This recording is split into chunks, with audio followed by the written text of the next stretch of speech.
Head to Knoxville, don't be late. Baker's Live, it's gonna be great.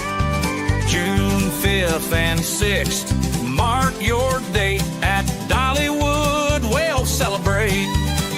Meet Baker and more cool friends.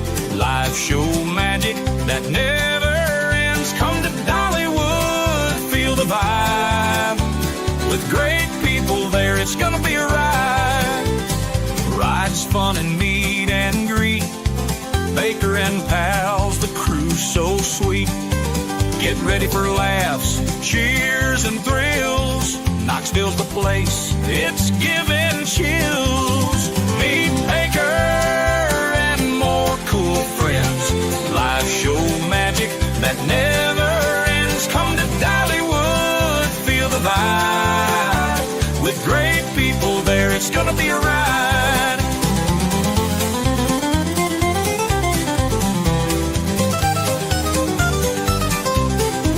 June 5th and 6th, don't miss the fun. Meet Baker and friends, it's second to none.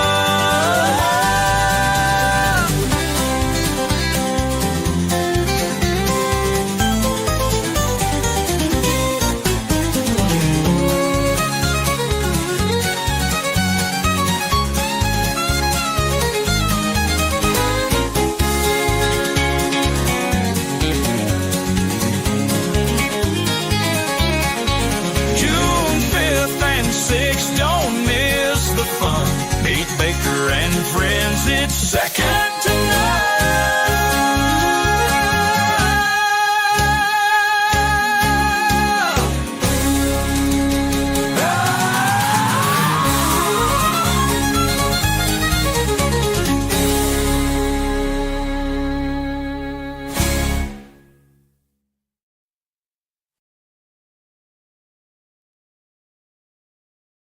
Good morning, good evening, good afternoon, wherever you are, whoever you are, what if any you might be. And sorry I'm a little bit late, but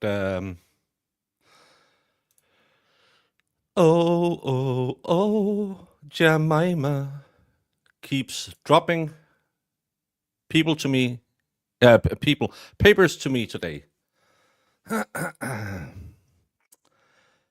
Wednesday, March 19th, trial board finding.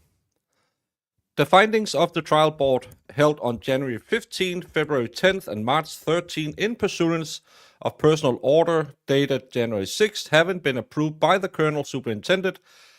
Trooper Michael D. Proctor is hereby found Charge 1, Specification 123, guilty. Charge 2, Specification 1, guilty. Michael Proctor has been dishonorably discharged. Something I personally didn't think would happen before the Ken Reed trial was over. I have said they would be afraid to fire him because he knows where all the bodies are buried. But they did it. Quite interesting. You have the seizure of someone who is horrifically late. You need Roger to give you a seizure. I'm 4 minutes late.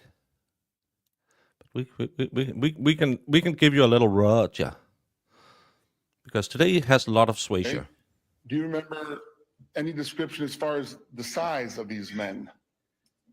Yeah, I remember the size of them. I know I could tell by the seizure who that one was, by meeting him different times up there at Paula's. I knew the seizure is, get that word right, seizure. Okay. I don't know what that word means, so I'm sorry. Oh, his style, his walk, his talk. Okay. Thank you, Brandon. Hope my seisurism will go up from here on. I never dare to test Nightbot because they are mean. No, he wasn't because now every single question to him can be, but you were fired because of this, right? You were fired because of this investigation. You're dishonorably discharged, correct? I would say this is probably more in line with my theory that blame the guy, get out of there. Sue, just get to bed. You still don't trust it. Well, this is official. So he is gone. Brandon says, I need Swacia.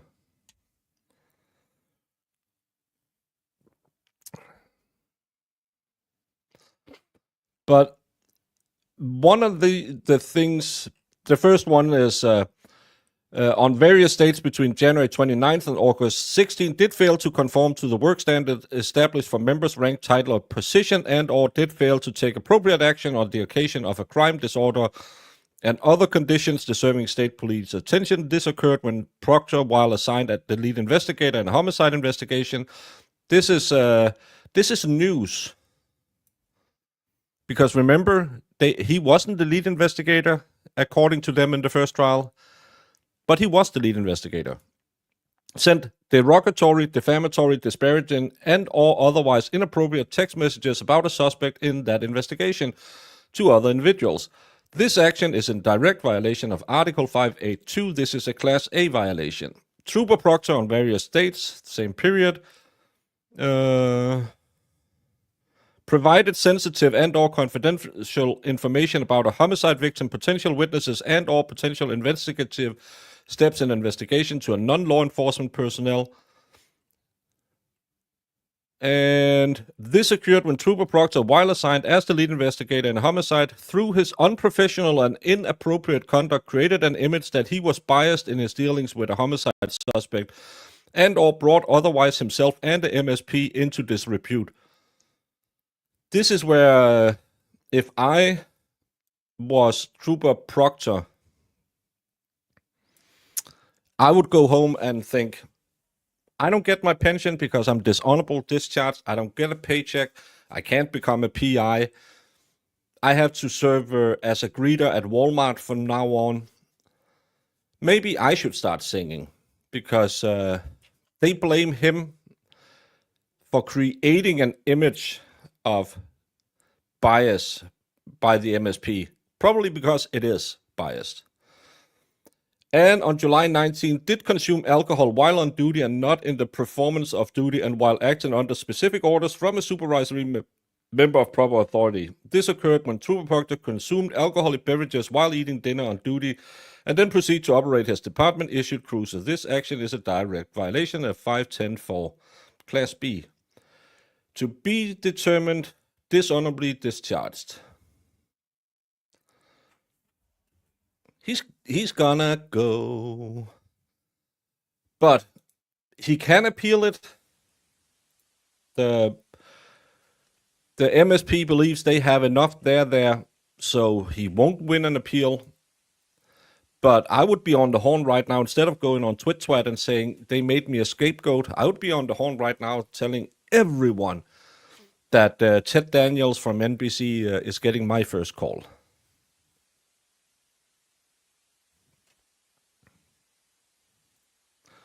Hey, Iris, thank you for watching.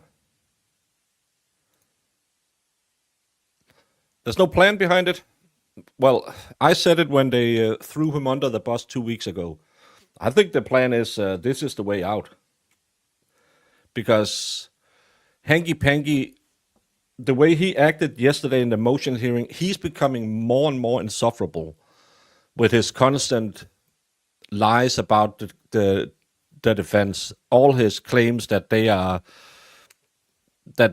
harassing witnesses and all of that. I think he's under a whole heck of a lot of pressure because he signed on for a guaranteed winning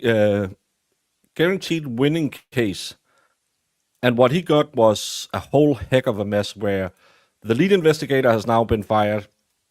They haven't finished turning over evidence yet, a year after the first trial. So if I was him, I would take this as gefundenes Fresse, as you say in German. You all speak German. It means found food. I don't know why we say that.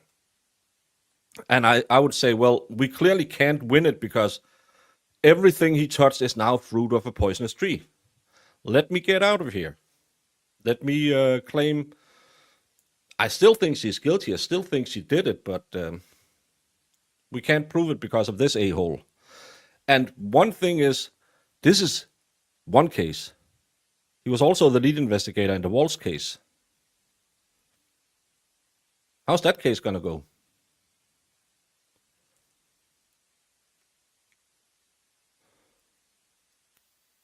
I would sing to all the grifters trademark on YouTube. Can I trademark grifters? I'm not sure. They will never take a way out. No, they should, but they have the great way. The defense gave them this out. Blame it on Proctor, and we will let you slide. Yeah, this is clearly in connection with John O'Keefe. And I think he can actually get his appeal overturned because who, if any, isn't drunk every time they're on duty in Massachusetts? I don't believe it's a fireable offense. As I said when I heard it, that he had alcohol charges, it must have been he wasn't drunk enough to be on duty.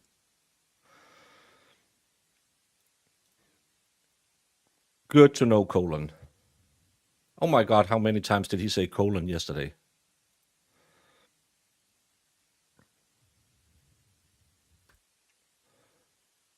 Brennan lies or purposely tries to deceive the court. He isn't backing down. Well, no, he's not, because Bevy didn't say he did that yesterday. It's only the defense who does that. Remember that? It's kind of like perjury only happens if you lie in a way the state doesn't like it.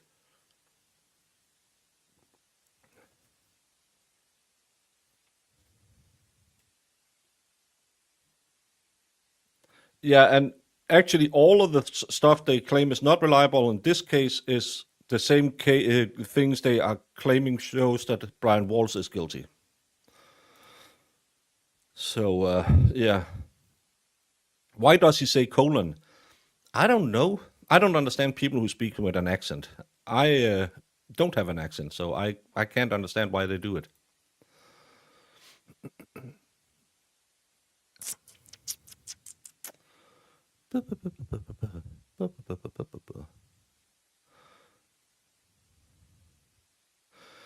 They're going to use it as, yeah, but we fired him. Probably going to highlight and backfire on the we.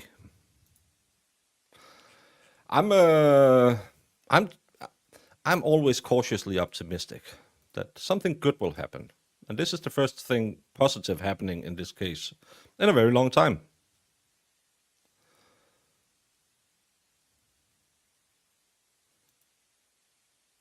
Mm-hmm. So it's going to be very, very interesting.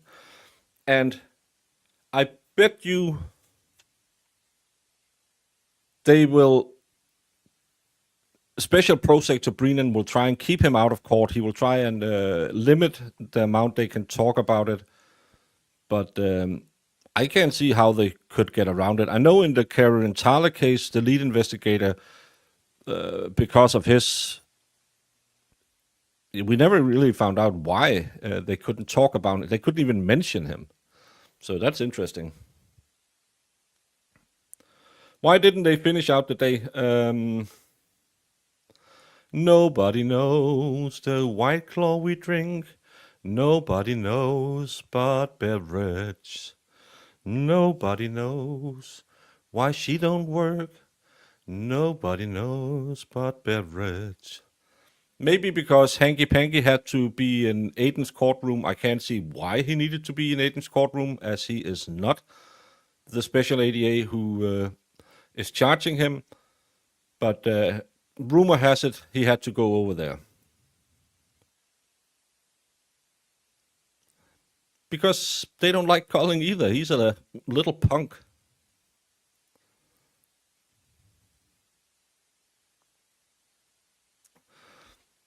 Well, that's what I said. He knows where all the bodies are buried, but the mob normally has a really good hand in making sure people doesn't talk. So I don't know.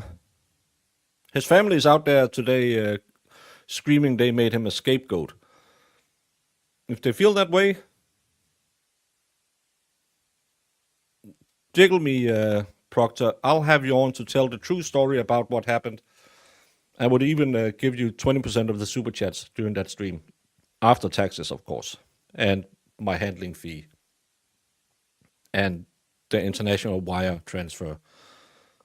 I'll pay you the same amount I would pay Doink to reinstate me on his twit. Beverage Bev is a good nickname. Let's stick with that one. I did my video this morning, and Beverage thought it was better than Only Bev.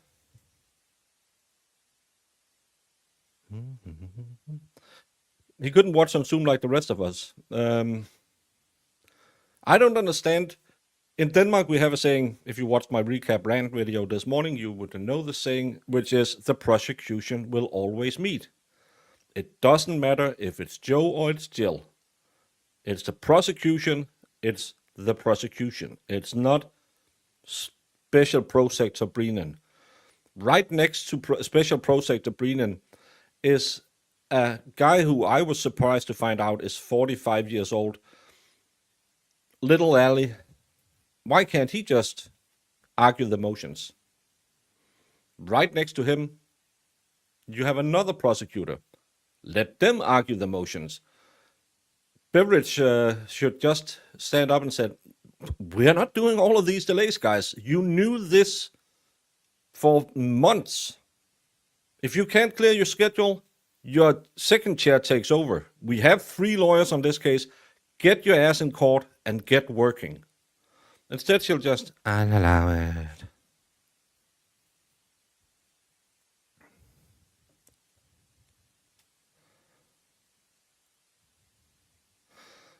This guy wasn't the one who lost his gun. He's still on the force. Come on now. He was only drunk and lost his gun. It's not a big problem. Did he call him colon because he's full of... Could be why. Hello, schöner Sack. I like Beverage Bev. I also like Bias Bev and Break Time Bev. There's a lot of good things. Only Bev is actually the kind of the worst of them. Seated. Oh.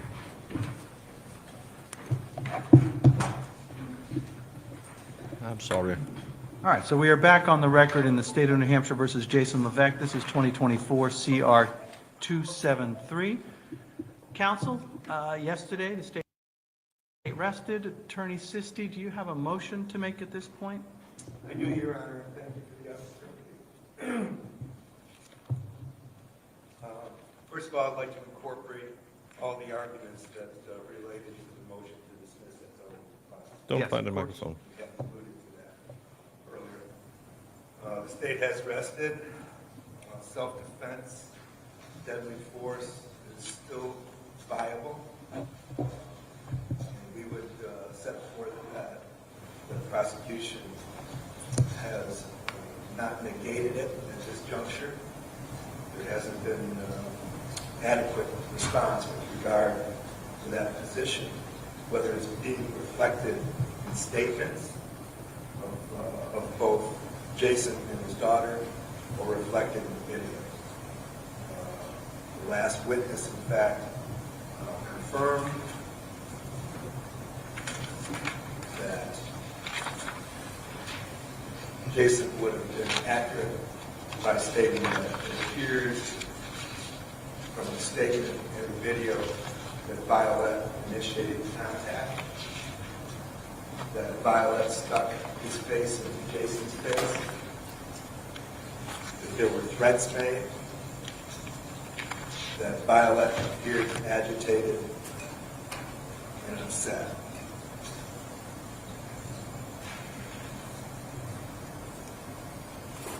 I'd also note that I'm going to bring back one other issue here. That's the missing witness. I know it's been litigated. But the state has rested, and it is now 10:41 a.m.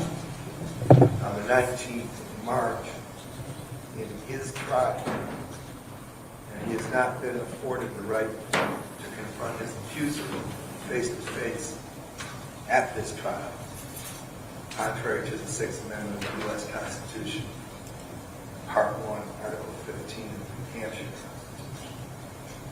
That's an essential right. It's nothing new. It's been articulated over and over again from the beginning of our nation. I'd also state that there are insufficient facts that have been adduced by the state to counter the claim of self-defense, thereby defeating the criminal element, the critical element of the case, and that being the state must disprove self-defense beyond a reasonable doubt. And what I'll do is I'll ask the court to incorporate its proposed self-defense instruction with regard to that. I need not read every word of that, but ask the court to reflect, or actually the record to reflect. We do have a proposed instruction on self-defense. I expect that will be one that we are working with. If I need to have that marked now, I would. But I think all parties would agree that's what we're going to do. There hasn't been any objection to it, although I have to say you do have one minor mistake on it. Which we can take up after this argument. I'm happy to hear that. Actually, that raises something because overnight I went through my jury instructions and made some adjustments to the self-defense instruction, which I need to share with both parties before we get to that part of the proceeding. Specifically, I'm going to add, I think it makes sense, and we can talk about this more.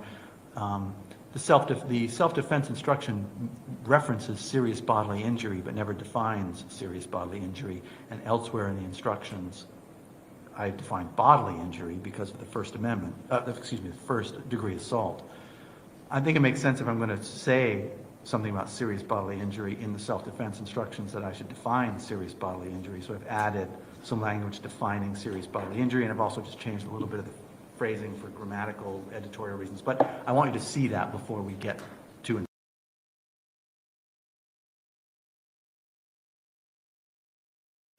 I just want to say I have the output on full blast and I have it enhanced maximum. And if an ant farts, we wouldn't be able to hear anything. Yes, Jamie, flatulence is a big problem with ants. Is it? So we'll make sure there's time for that. So go ahead, counsel. I'm sorry. So specifically, I'd like that incorporated. Next up, let's move on to the attempted murder aspect.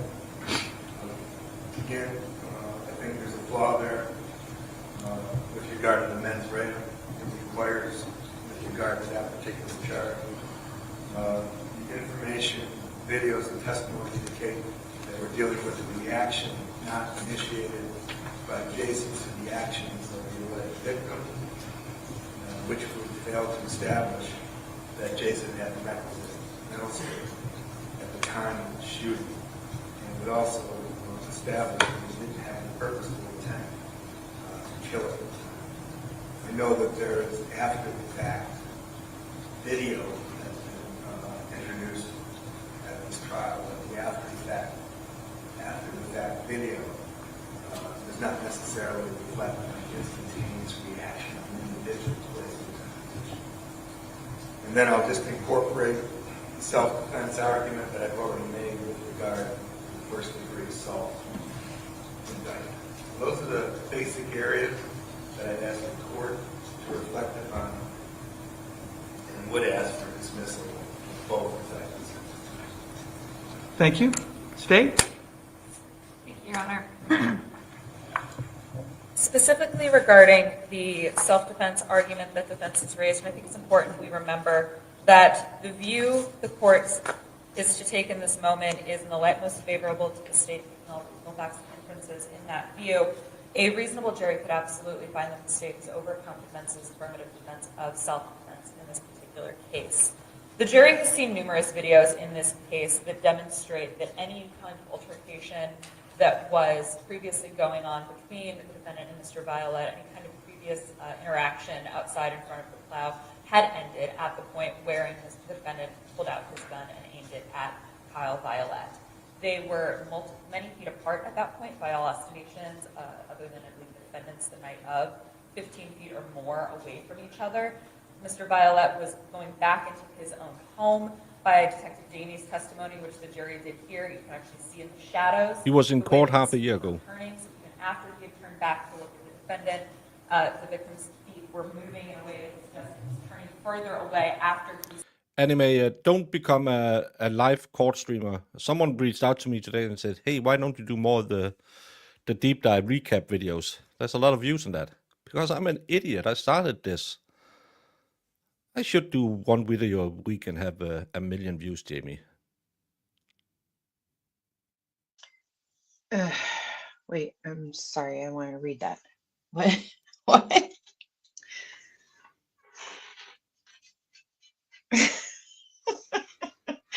Why? Oh, why? I'm not mean. I promise. You punched both Iris and I think Vinosaur.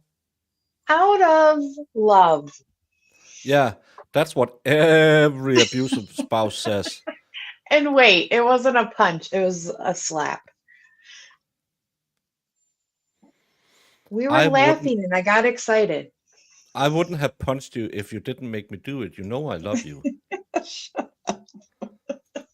the defendant pull out his gun. The altercation had been ended at that point. It's in this moment that the defendant shot Mr. Violette the first time, which hit him in the face. He then proceeded to shoot him 5 more times while Mr. Violette crawled on the ground. But that 5 more times didn't occur until after about 3 or 4 second pause. And during that pause, the defendant actually put the gun down, paused, and took several steps forward in order to get closer to Mr. Violette in order to shoot him presumably more accurately. But in order to, when those shots were happening, he was stepping, in fact, closer to Mr. Violette while he crawled on the ground. Regarding the mental state in this matter, that can truly only be indicative of a purpose. As Your Honor is aware, mental state can be established in these defenses were instantaneously. This does not have to be a premeditated thought that days before, weeks before, even minutes before he decided to shoot Mr. Violette, the defendant made that conscious decision. It can be a decision that is decided in an instant, and in this case, I believe that is what we are talking about. I'd also refer, Your Honor, to specifically the self-defense statute 627-4, which states a person is justified in using deadly force upon another person when he reasonably believes that such other person is about to use unlawful deadly force against the actor or a third person.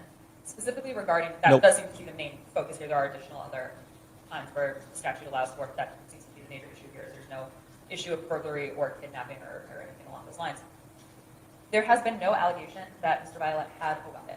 The detectives have already said that he did not have one when they got there. The officers that responded stated that when they were performing the medical aid, they did not see a gun on him. They did not see any kind of weapon on him. The defendant himself, as you heard through Detective Carson yesterday, stated that Mr. Violette's hands were empty when he was walking over to the plow area and when they were having that conversation. He stated he did not think Mr. Violette had a weapon. The defendant's daughter stated that she did not think that he had a weapon. She had no reason to think that he did. So all we're talking about in this moment are words. That, when viewed with the timing issue here of Mr. Violette turning and walking away back towards his own home, there is no imminent deadly threat. And a reasonable jury could have found that the state has proved that and thus overcome the self-defense issue. The other portion of the self-defense statute I want to refer Your Honor to is that a person is not justified in using deadly force, this is Roman numeral 3, on another to defend himself or herself or third person, deadly force by the other. They know that they can with complete safety comply with demand that they abstain from performing an act they're not obligated to perform. That's a conditional threat. All of the testimony about an alleged threat made by Mr. Violette include the language, if you do this, I'm going to do this. If you keep plowing the fucking snow in front of my driveway, I'm going to kill your family, is the threat that we've heard time and time again in this particular case. That is the definition of a conditional threat, Your Honor. If X, then Y. And both the defendant's daughter and the defendant were consistent in their statements to police when they were describing any kind of potentially alleged threat occurred. That being a conditional threat, and the jury hearing Your Honor's instruction about it, as well as ultimately as the case goes on, a reasonable jury could find that because this threat was conditional, that self-defense is not justified in this particular case, especially when viewed with the fact that when that deadly force was viewed with it, where there was no allegation of any kind of weapon, any kind of specific aggressive action toward any the person in this case, other than getting close in physical proximity. There wasn't strangulation, there wasn't a hit. I'd also refer to, Your Honor, the only threats that, the only physical risk that the defendant was able to articulate in the statement to police was a fear that the defendant, or I'm sorry, that Mr. Violette might hit him, or that he might move towards him and potentially take the gun away from him when he had pulled his gun. That is not an imminent deadly threat or threat of serious bodily injury, just on its face. So a threat to a punch is not facially serious bodily injury. The jury's heard, not quite extensive, but I think accurate and voluminous testimony at this point about the injuries suffered by Mr. Violette at this case. So to the extent that the risk of death is an issue, which I don't believe it is, I didn't raise it, but for the record, we'll make that argument, that has been more than covered by Dr. Priest, who was able to articulate the 3 different hospitals Mr. Violette went to within fairly short succession that night, and then ultimately spending several weeks at Boston Memorial, where he underwent multiple surgeries. We were able to hear from Detective Daney, who collected one of the bullets that was retrieved through Mr. Violette's face after he underwent surgery. At that point, they were able to see the body camera footage of Sergeant Williams Hurley, who was performing the life-saving medical treatment, as well as her testimony from the paramedic in this case, all of whom described the very serious nature of these injuries that Mr. Violette was suffering, and articulated that if not for this intervening medical treatment, he would have died. So that element is absolutely established at this point by the state, Your Honor. Just one moment.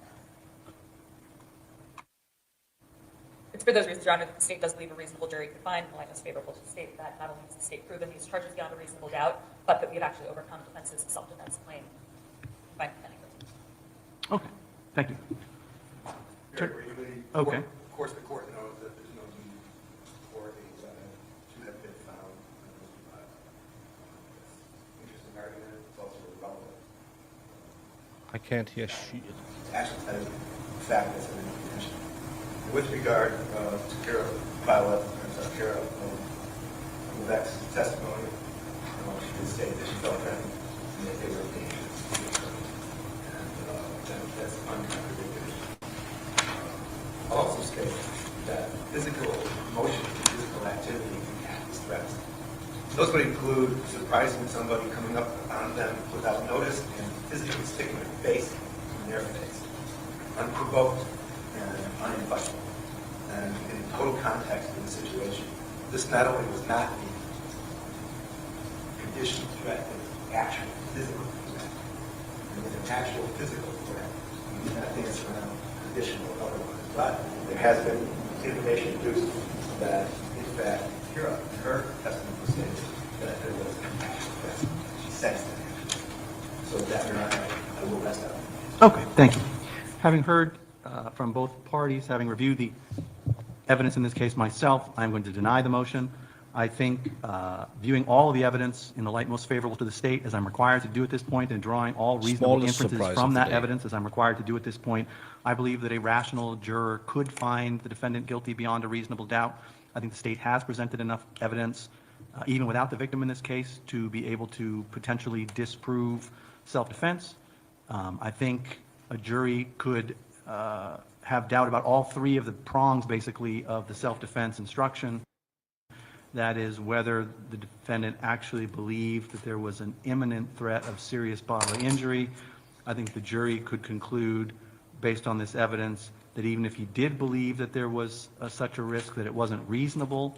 And I think a jury could also conclude, based on the evidence, that even if he reasonably believed that he needed to use force, that the amount of force was excessive. I base that upon primarily the video evidence, which I think is probably the most striking aspect of this case. I mean, when you look at the video evidence, you can clearly see that there is some sort of altercation, that the alleged victim is acting in a hostile, aggressive way toward the defendant. I think it's not a stretch to say that from that evidence you can see that the defendant is likely in fear that he's potentially going to be in a physical fight with the victim, that a physical fight is about to break out and he might be attacked. But I think when you look at all of the video evidence, and in particular the way the shooting actually unfolds in terms of when the defendant draws the weapon, you can see the victim appears to be turning to walk away when that first shot is fired. The fact that there's the three approximately second delay at which point I think a jury could conclude the defendant did have an opportunity to think about the situation, to reflect for a moment. At that point, the video shows the victim crawling away from the defendant, at which point the defendant takes several steps towards him, raises the gun a second time, and fires 5 additional bullets. There's the medical testimony that suggests that all 5 of those shots struck the victim in the back. There is no evidence that the victim possessed a weapon, or that he appeared to be reaching for a weapon, that there was any evidence from which the jury could conclude that the defendant thought that the defendant was about to, say, shoot back at him. I think given all that evidence in its totality, viewing it in the light most favorable to the state, as I'm required to do at this point, drawing all reasonable inferences in the state's favor, as I'm required to do at this point, I think a rational juror looking at all the evidence could find that the state has disproven self-defense. As for the other elements, I think the mens rea element of the attempted murder case, I think the fact that the defendant then fires 5 additional bullets into the defendant, into his back, basically, while he's crawling away from him, is sufficient evidence from which a rational juror could conclude that he had the purpose to commit murder. That is, that he had the purpose to kill the defendant, kill the alleged victim. In terms of the first-degree assault, I don't think there's really any doubt that there's really no question from the evidence presented that the defendant did in fact cause bodily injury to the victim using a deadly weapon. I don't think that's really even in dispute. So the only issue on the first-degree assault case is the self-defense, and that, as I've already said, I think a rational juror could conclude that self-defense has been disproven beyond a reasonable doubt by the state. So for all those reasons, I'm going to deny the motion. And at that point, I think, are we ready to bring the jury back? I'd like to renew a motion in anticipation. Because they also carry the biggest burden. They have the burden of proving beyond a reasonable doubt that he's guilty. That's why they view the case in the light most favorable to the state here. Of the defendant testifying. We talked about the limitation of the defendant to inquire on cross-examination about a prior, refer to it as a prior incident or prior threat allegedly made by Kyle Violette towards the defendant. And now I'd like to focus on whether... We haven't seen the video, but we've seen a little bit of a clip on a laptop where you could see it more clearly. So I can't tell you. I know this is what have been testified to, what they saw. But other than that, I can't tell you what's in the videos. I've only seen 30 seconds clear video. But we could see that the video, when it's not on an angle we can't see anything, it is clearer. The defendant actually has the right under the rules of evidence to testify to that event.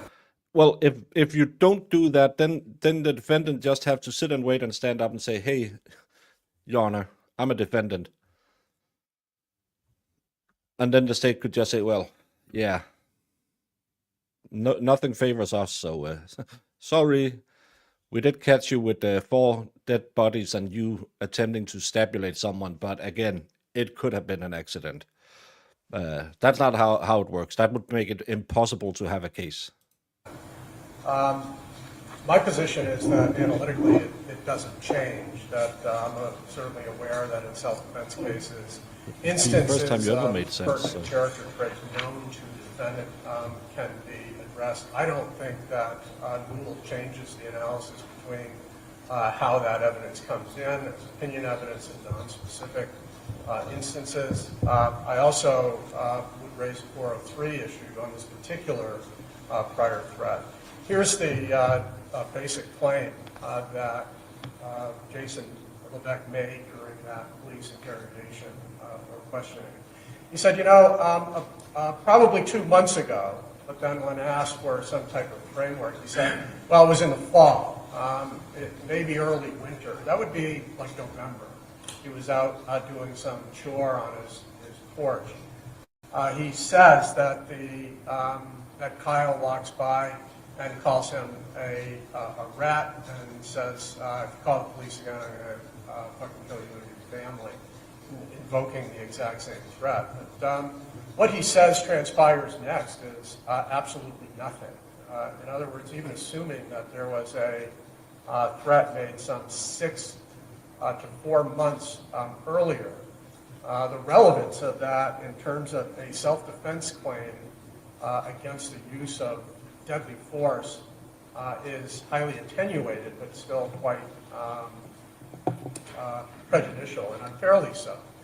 Because it's not a character trait for the actual use of force. It's apparently a character trait for mouthing off in similar fashion. If you do something, I'm going to fucking kill you and your family.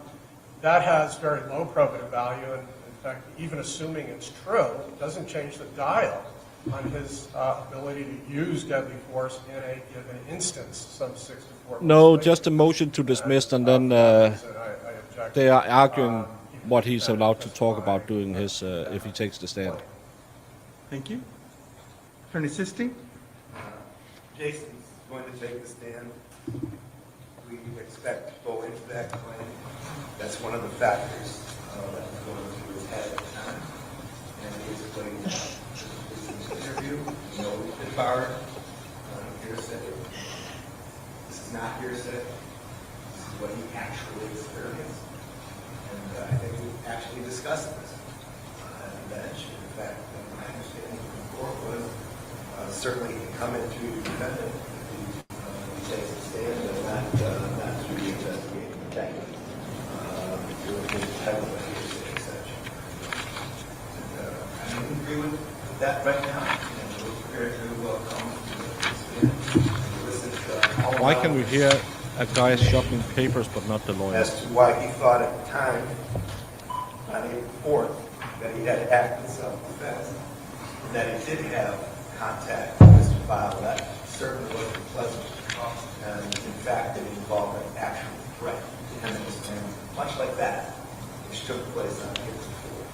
So yes, it's relevant, it comes in, it's an instance that does have impact on how he operated and how he dealt with the situation on April 4th. And I certainly will, agree at this juncture, and it wipes out any issue, I take it, with regard to rulings under 803, 801. Today, we're in another ballpark. How he felt, what he experienced, and how he can first explain his interactions with Kyle Violette. All right, thank you. So the court, anticipating this issue, has done some research. I am going to deny the state's motion at this point, in part. I'm relying on cases, the following cases. I'm relying on State versus Woodburn, which is a 2023 case of the New Hampshire Supreme Court. This is 175 New Hampshire 645. I'm relying on State versus Vassar, a 2006 case, 154 New Hampshire 370. Both of those cases stand for the proposition that in cases where self-defense is raised, that the state of mind of the defendant is an important factor that the jury has to decide, and that under 404B, prior bad acts may be relevant for purposes of determining the defendant's state of mind at the time of the incident and whether he was reasonably in fear. If you look at State v. Woodburn specifically, they lay out the tests that the court should apply in applying 404B in these circumstances. And to ensure that the prior bad acts are relevant for a non-propensity purpose, the proponent must demonstrate a sufficient logical connection between the prior acts, and the defendant's state of mind at the time of the charged conduct. The temporal proximity or remoteness is one factor which the court can consider in deciding whether there's a sufficient logical connection that exists. But both of those cases stand for the proposition that defendant's state of mind in terms of self-defense is an appropriate non-propensity reason to bring in prior bad acts under 404B. Now that does raise the question which the state raised last time we talked about this, which was that my understanding is that 404B notice was never given in this case, which is a requirement in order to use 404B evidence, normally there has to be notice to the state. The purposes of that notice requirement is to give the state an opportunity to, if they choose to file a motion in limine or to do additional discovery.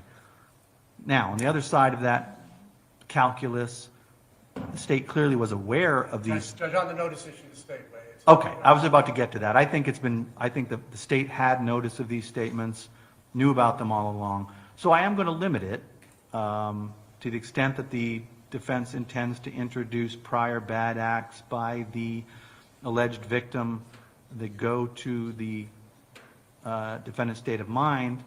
I think they're limited to those which have been previously disclosed in the defendant's statement. They're not to go beyond the four corners of the statement that's been previously provided to the state.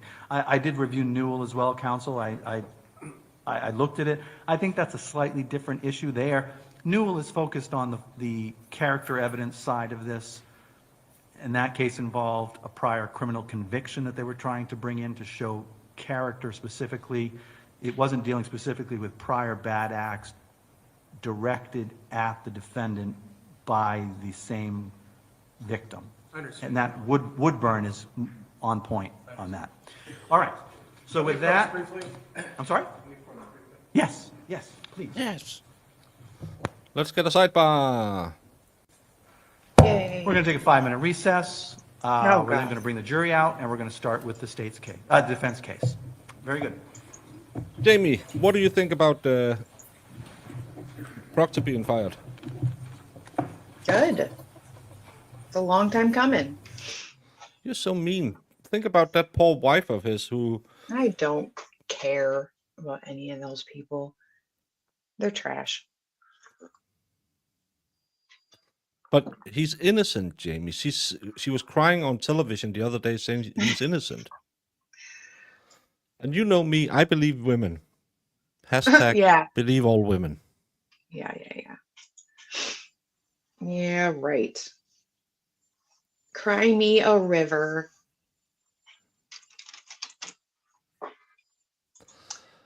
Well, Well- I saw someone writing on Twitter that at least now she doesn't have to fear he's looking for nudes. And I might have said, well, he is kind of close to his sister. I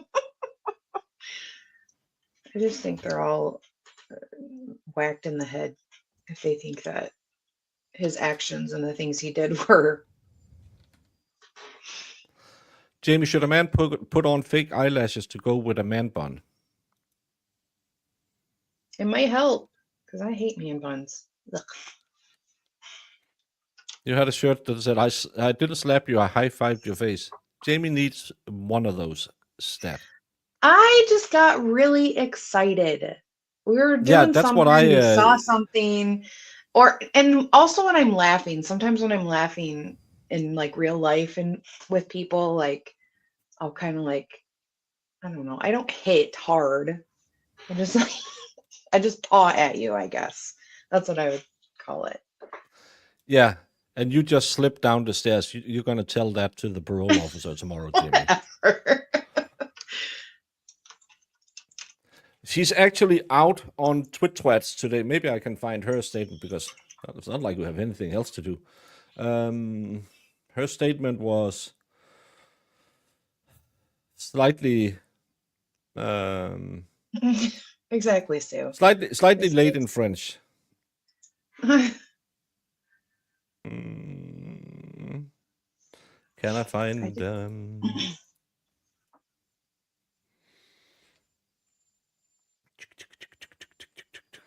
what the hell is that haircut?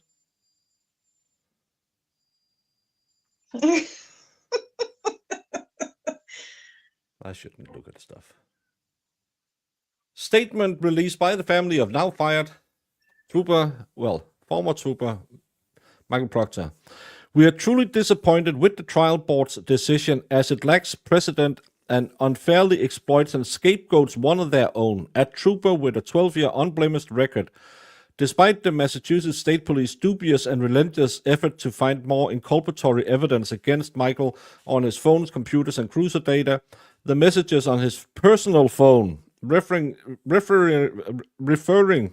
Jesus, referring to the person who unalived a fellow beloved Boston police officer are all that they found.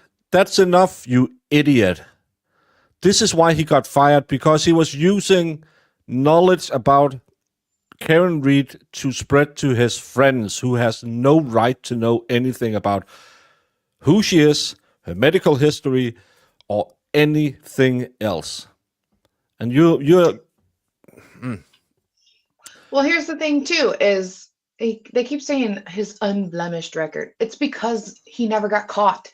He either never Yeah. got caught or no one told on him. So of course he's going to have an unblemished record. Now he's getting called out. So and again, we know from Hank Brennan that he hid the videos from the defense.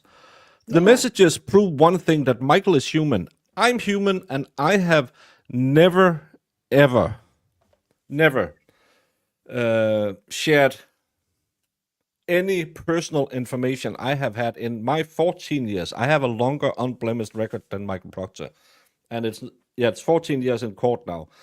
I have never talked about any health issues I know, because sometimes I kind of know the person who I have to convict. I don't call people up and say, hey, you know your body? Don't do that. I've had some cases where something really freaky has gone on. I don't talk about that publicly either, because I'm human.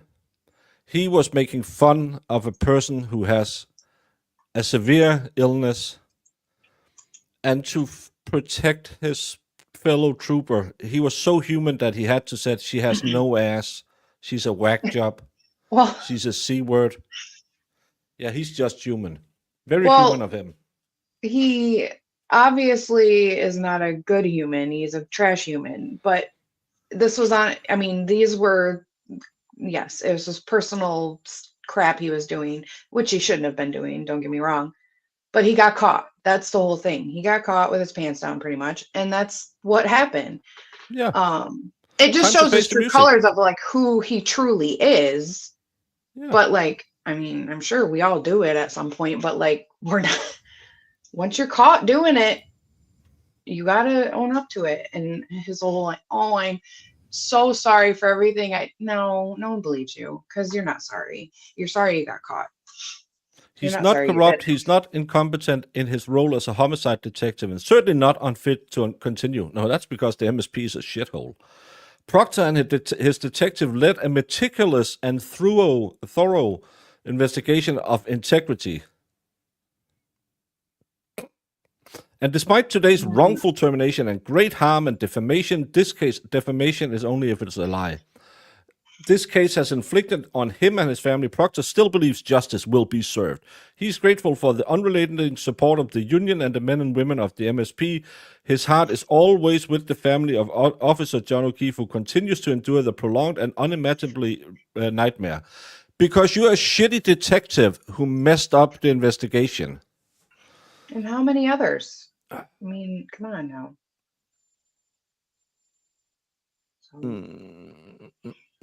It's not, no one's sad for you.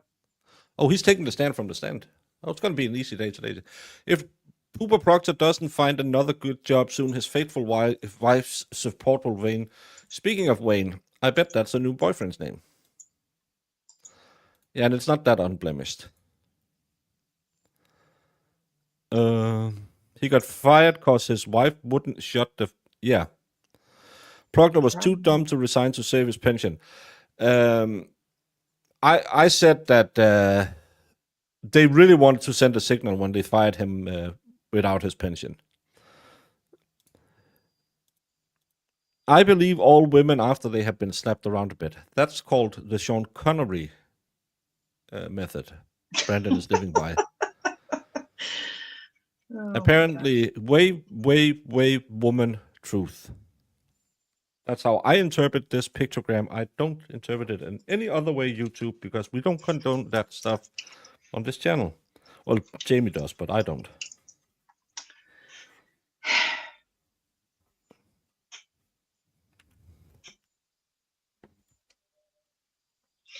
I find it weird they didn't bring the victim in though, a little bit. Yeah, I don't know why they didn't want to bring him in. Maybe he's sick. Well, See- my speculation is he probably wasn't as good as a witness as they thought he would be. Yeah. Why is he wearing his dad clothes? Probably because it's something he's given from goodwill. I like that he. Okay, I'm not going to comment. A lot of times, if they don't have You all may be seated. proper clothes, they'll be given. The jury is being assembled. It just may be a minute or two. They get like so lost and found stuff pretty much. Yeah. we'll all jump back up in a minute.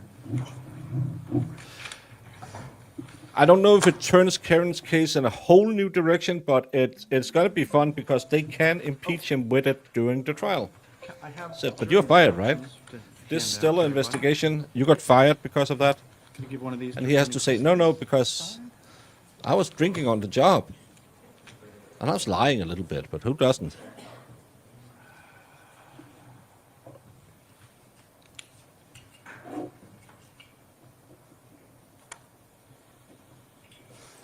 Legendary Racing, been a member for 8 months. Just in Proctor got a job with Danish National Police Force. We don't have a-holes like this running around. I actually had a case where a guy claimed that he got PTSD by the police. Because they kept stopping him. Stop breaking the law, a-hole. Oh my god. As soon as they're ready, they can come in. Proctor's going to be the new Danish number 7, Baker. Iris Oh, is yeah, for excited. what team? We don't know. I'll just All of never them. understand why Jamie is so mean when everyone approaches you with kindness. Defensive reflex, maybe? Then whack! Please rise, jury entering. I am the nicest person ever. Baker Yeah, after can't she laugh. slaps you around a bit and say, now you listen here, boy. He had fun with me, and so did Iris, and Winosaur, and Mass. Jamie, don't say that. That sounds like something sexual. No, well, I said everybody. Not, Yeah, that's... but not like that. Come on. No. The sex cult wasn't for everyone. It's just some of us. Good morning, ladies and gentlemen. Yeah. Thank you for all being prompt this morning and being on time. Sorry we weren't able to start right on time, but these things happen. As I told you to close yesterday, the defendant is not required to put on a defense if he doesn't choose to, but in this case, I'm being No, told they the had their defense way with me. has opted to put on a defense. Jamie, did you go into our special room on... No, don't go there anymore. Marissa met a person in court yesterday who also likes true crime. And she was talking about saying, hey, I kind of own this channel called The Broken Baker. I had a fat Danish person working for me. And the other lady said, oh, interesting. She said, yeah, you can hardly understand his potato mashing mouth, but I'll let him work for me. And the other lady said, oh, I like that. I'm going to stop by. And she said, oh, that's so cool. And then when she got home, she thought, maybe I should know what her handle was on YouTube so I could say hi to her. So she's in the number 7 club. Oh God, Marissa. I feel like that was better though. Iris, what Iris did was so crazy. I was just, and I wrote number 7, and Jemima was number 7. Oh my They God. don't listen to our stories, Jamie. I don't think they do. It's okay. They have that little It- putty. It's Can we our just bitch little and stitch? it's our little moment of Iris Yeah. is so. Guess what, Baker? And then that story came out. Like, He number plays. 7. She plays for the Denmark team. She needs a work permit. You don't need a work permit to play for the national She's number team. 7. And he said, "Which sport?" I don't know. That was my favorite part of the whole story. I don't know. I just love both of us looked at each other and just thought, "Oh, our eyes are gonna spin with this level of nothing." I love it. She's the best. I hated it. Defense. I know you And my did. understanding is that the first witness that they're going to call is the defendant himself, and so we are ready to proceed. Counsel, you may inquire. Thank you very much, Your Honor. Could you swear? Oh, Jason in full, My please? goodness, you're right. Can you raise your right hand? You swear that Oh, by the way, the defense has called more witnesses than the state in this time around in Karen's case. testimony you're about to give will be the truth, the whole truth, and nothing but the truth under the pains and penalties of perjury. You may be seated, and just try to keep your voice up so everyone can hear you. Yes, Your Honor. Can everybody hear me? Thank you. Hello? First, let me get through some formalities here. Just state your name and spell your last name for the jury, please. My name is Jason Levesque, Levesque. And you just heard the judge explain that, of course, we don't have the burden to put on any evidence. Yes. Are you freely, voluntarily, and wanting to testify for this jury today? Yes, sir. I'm going to ask you some background questions so the jury gets to know you a little bit. Where were you born? I was born in Rochester, New Hampshire at Frisbee Memorial Hospital. And have you lived in this area all your life? All 45 years. Who else lives in the Rochester area? My daughter, she resides with me, and my two parents, they live downstairs at my house. The jury went out on a view, you know that, you were with us. And your house is which number? My house is number 41 Summer Street. Okay, and just What are the pains of perjury? A slight pain in one knee and sometimes some discomfort in the left shoulder.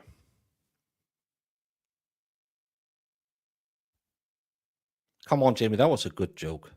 Oh, I didn't hear you. No, pains of perjury is a sanction can be enforced upon you. That means that you can get some prison time if you lie. This guy's probably absolutely not interested in lying to save his hide. I think he would do 3 years in prison for if he can get out of the big one.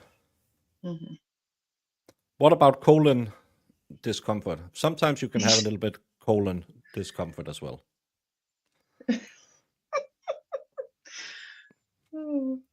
again, for the record, could you describe it so everybody has a clear picture of what we're talking about? As in the property? Yeah. My house was the one when we were coming from the traffic lights. It would be the first house that we viewed with the front porch with the steps. The driveway's to the right-hand side. There's some landscaping out front. Why does he say house like that? Why is he saying it? What's he saying it like? House? House? I mean, Like mouse. they do have a little bit of an accent over there. Yeah, we don't do accents on this channel. There's a fence that directly Baker follows the tries. right-hand side of my driveway, and there's a garage at the back. And again, you stated that your daughter lives with you and your parents. And can you give us some positions? Where would your parents be in that house? If the jury's looking at it square. If you're looking at the front of the house, it's a duplex, and my parents live downstairs. So they're getting older, so we put it that way. That way they don't have to deal with any stairs. And my daughter and I reside upstairs in the upstairs apartment. Okay. And I guess there was a porch area there, steps that go up to the porch area of the house? That is correct. The front entry is on the front of the house where there's a porch, and the front steps go up to the front door, which you can access both the upstairs and downstairs. All right, so we're going to get to that positioning in a few minutes, but I just want to make it clear, it's your parents that live right there, right, basically on the street.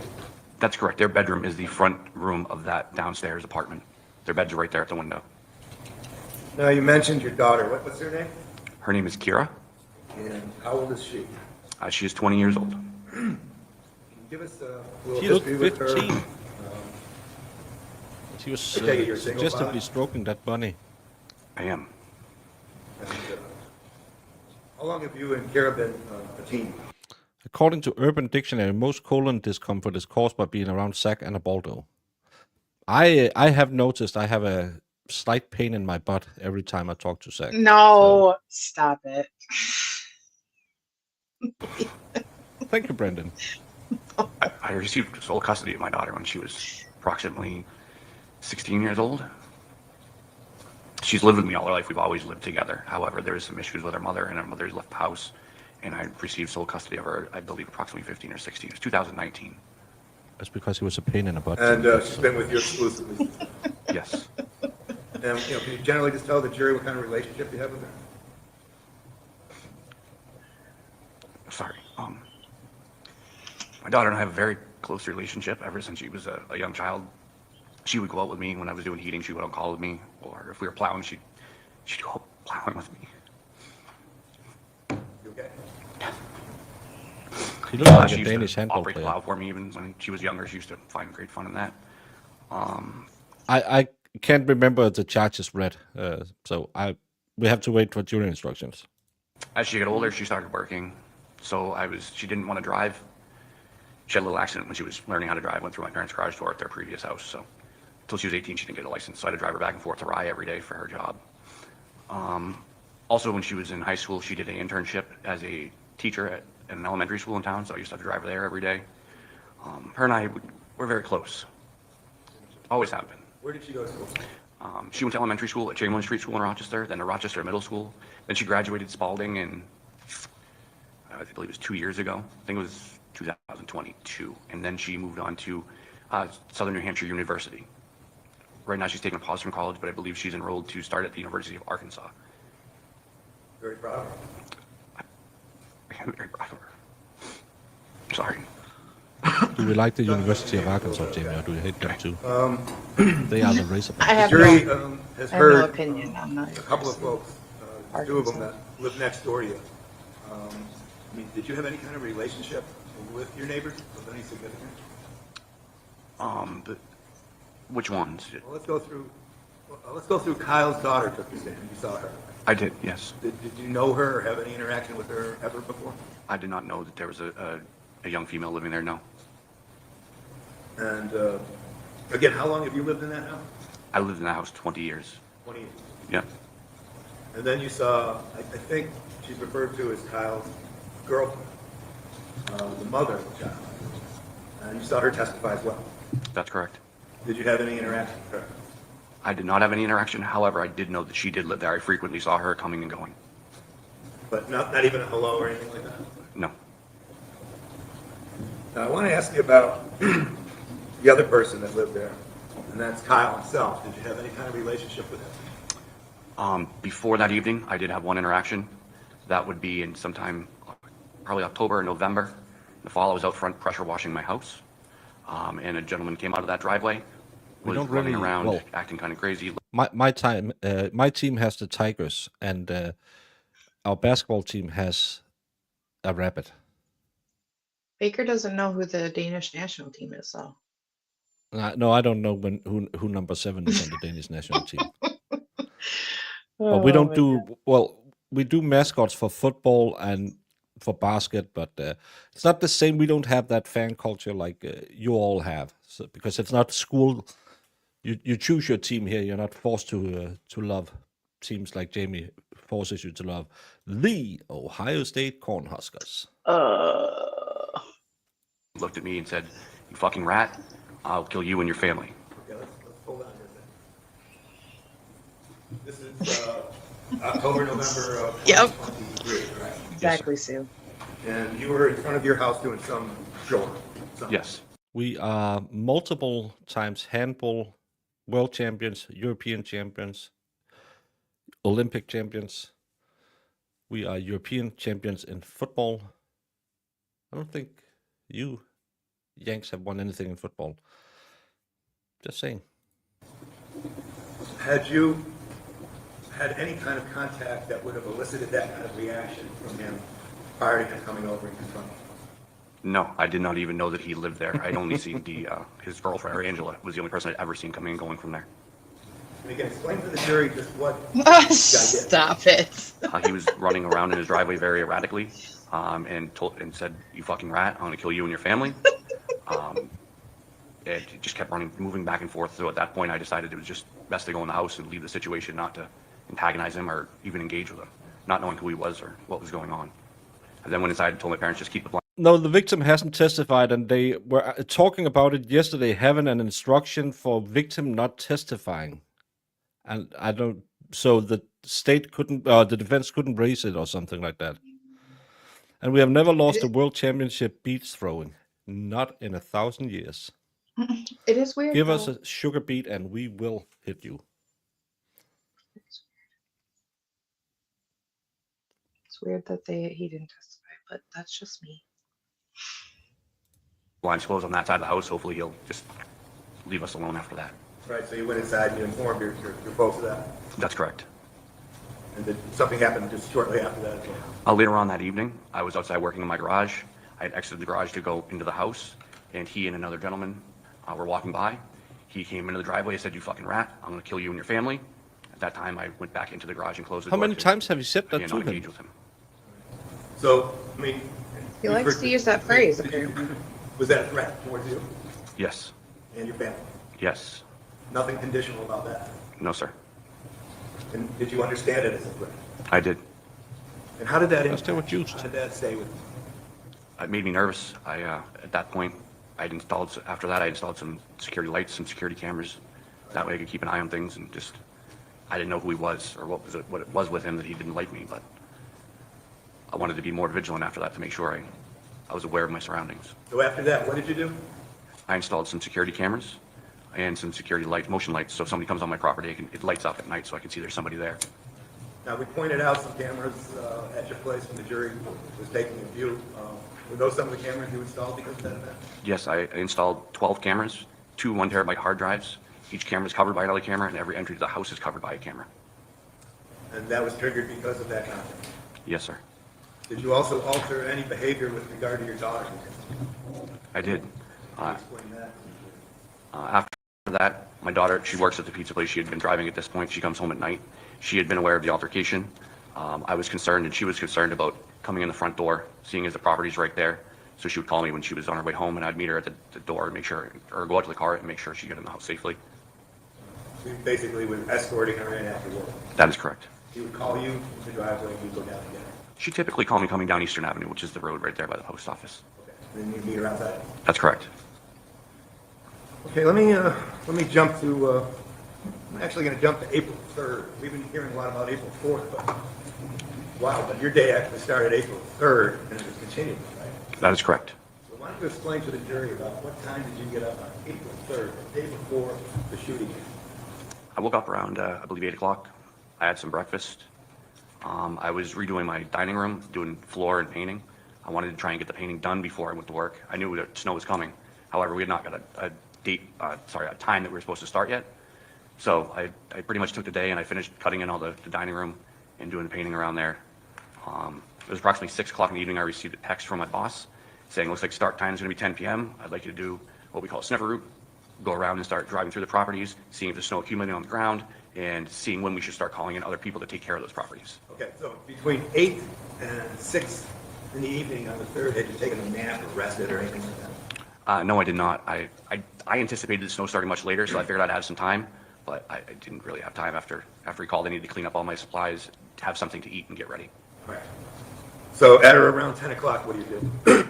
10 o'clock, just before 10 o'clock, I'd say maybe quarter of, I'd take in. Every time he saw him, he said, "I'm gonna unalive you, your family, your bloodline. I'm gonna find your old neighbor and find his dog and kick it."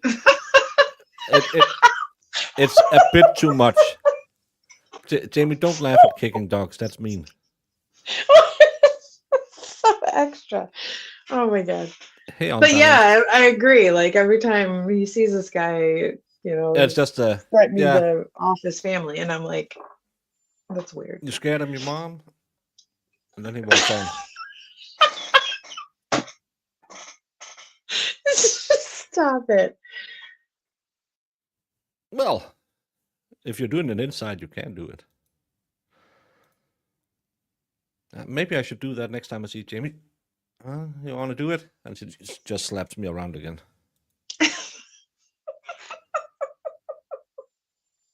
And I take my vehicle out of the garage. I put my parents' vehicle in the garage so they don't have to worry about cleaning snow off of it. Then I drive to Home Depot where my plow truck is parked behind there, where our salt shed is. I start my truck. I go over my pre-trip inspection to make sure my truck. Did he say salt shed? I think so. That's what it sounded like. Safe for operation, make sure it has oil in it, coolant, windshield washer fluid. I then go over and start the front end loader, let that warm up. I go in, I log into my my tablet so I can log into the application site photos, which keeps track of my time card. It also keeps track of where I am plowing and salting. Salt. I then went to the loader. I grabbed 2-3 buckets of salt. Shit. I filled up my truck, covered over the salt. Made contact with my boss, let him know I was ready to go. He said, all right, start running your route. Okay. Up until that point in time, had you gotten any sleep? No, sir. Salt sill. Sounds like it was very active at the beginning at 10 o'clock. Yes. Yeah.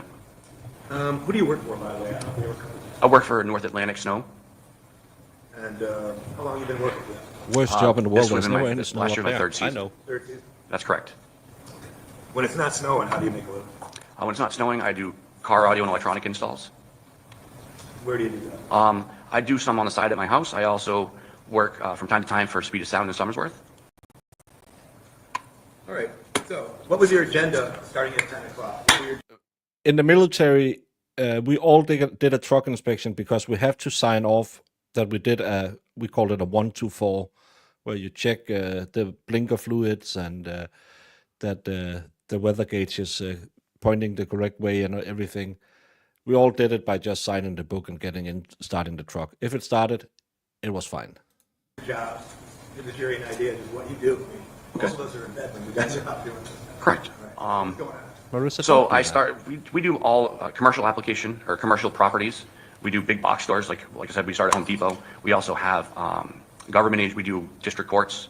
We do healthcare facilities. We do urgent cares, hospitals. We do pharmacies, Walgreens. We do gas stations. We have Cumberland Farms. We have Irving. We have auto parts stores. I have Advanced Auto Parts. We do properties for Rochester Housing Authority. We have 4 or 5 of those in Rochester. We also do for the Postal Service, United Postal Service in Gonick and in Rochester. I also service the Lee Urgent Care, Lee Dollar General, Lee Walgreens, Lee Roma Joe's, and then there's also condo associations we do work for in Rochester. All right. So you got a lot of contracts. We do, approximately probably 45 in the Rochester area. How many do you have to serve? So what happens is when we start out, I'm the main person for the company when it comes to going out to start with. I go around and start running all of the properties. As soon as it starts snowing heavier or more help is needed, we'll call in our subcontractors. You know, with it snowing, there's no way we could take care of one person could take care of all those properties. So as it starts snowing heavier, I condense my route down to a couple of gas stations, the Irving on Columbus Avenue, the Advanced Auto Parts on Columbus Avenue, the 2 Rochester Housing Authority properties off of Brock Street, the Gonick Post Office, the Gonick Circle K or Irving, and Bramber 2 Condo Association on Old Dover Road. All right, so now we're into April 4th, correct? Yes. And have you been plowing all day? I'd been plowing all night of April 3rd into April 4th in the morning. During the afternoon, snow slowed down a little bit, so we got to do some cleaning up and maybe applying some salt.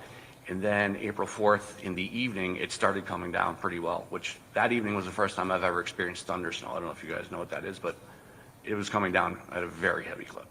Again, had you gotten any sleep? No, sir.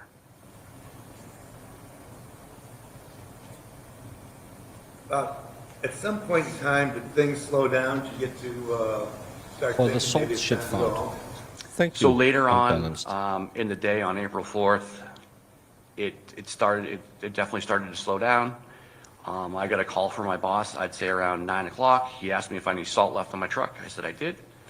He said, well, if you can go and put a heavy application down on Hannaford on Milton Road, after that you can go, take a break. We're going to be meeting back at Home Depot at 2 a.m. to start running a salt route and coordinating what we're going to do for cleanups for the day. Okay. So you were getting ready to wrap it up for a while? That's correct. What was your plan? How were you going to go about finishing your evening? I had brought my daughter to work. I did forget about that. I brought my daughter to work the day previous, earlier that day. I don't want her driving in the snow. There's no reason to. I'm out and about in a 4-wheel drive pickup truck. No reason for her to be driving. So she was getting out of work at 10 o'clock. So I was going to Shorehill Plaza over in East Rochester to pick her up and then head home. Okay. And where does she work? She works at Rochester House of Pizza. So in fact, did you pick her up that evening? I did. And was it at around No, that's just when Jamie talks because she has a slight math problem. 10 o'clock? What? It was around 10 o'clock. And what did you guys do after sorry. you picked her up? Fuck, if you can hear me. She got in the truck. We said, how's it going? Good. We started heading down Eastern Avenue. We turned on Summer Street. And then I came up to the house. Okay. Jason, at this time, we're going to play a video. And with the court's permission, if he could get closer to the television, he has an eyesight problem. Sure. Thank you. Thank you, Your Honor.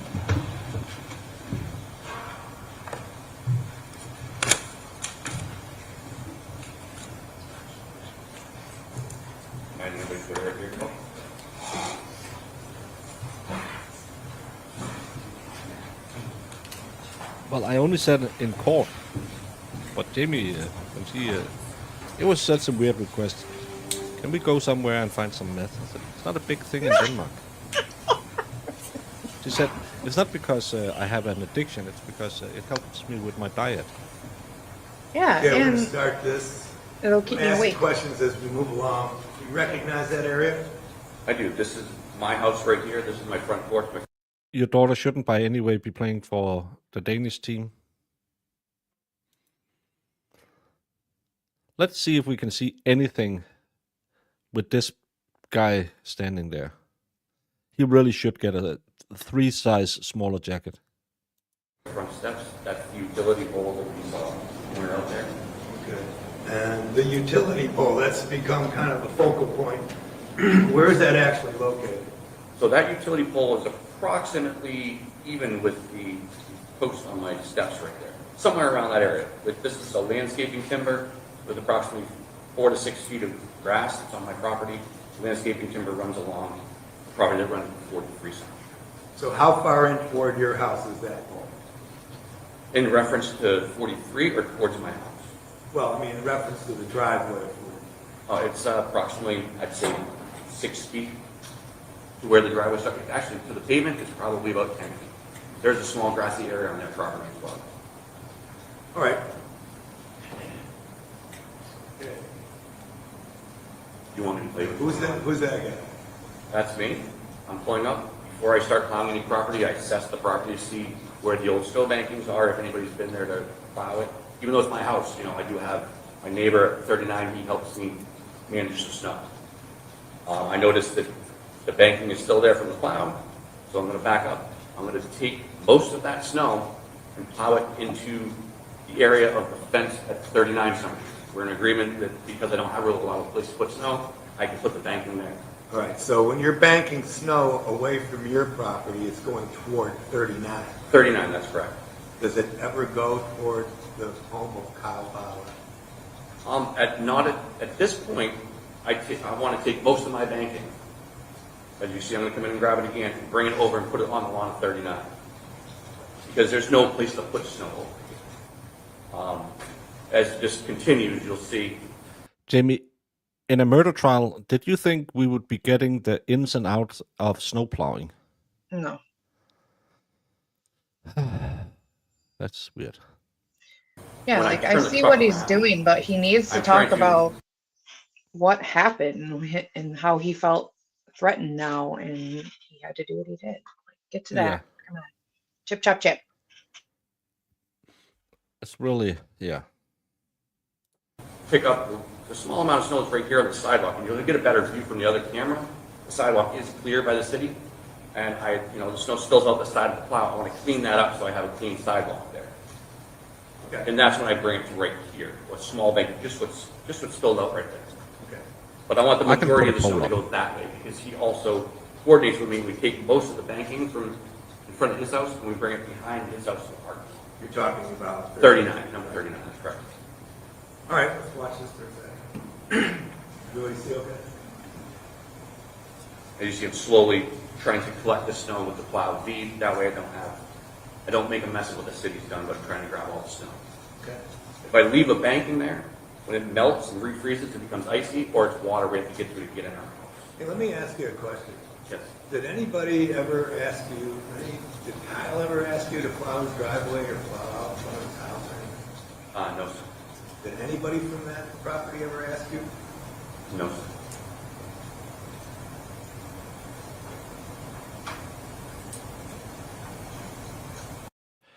Yes, Lynn, you missed that apparently every time the neighbor walked by him, he said, I'm going to unalive your entire bloodstream. I'm going to dig up your grandparents, burn their remains to ash, and spray it all over your front lawn.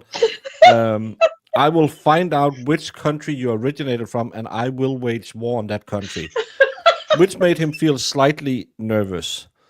I might be exaggerating a bit, but he said it like 3 times in a row that every time the neighbor walked by, he would tell him, I'm going to unalive you and your family. Seems a little excessive. Oh my God. Stop it. Hold on that note, there may have been a conversation with the lady that lived over there another time about, they had plowed some snow up on here, and my mother had a Japanese maple there, and I asked them, be careful of that, please don't plow the snow right there, they can use the rest of it, but snow did like, but I asked them not to bother that tree. And I believe she asked me if I could plow their driveway every storm, and I said, I work for a commercial company, I can't do residential.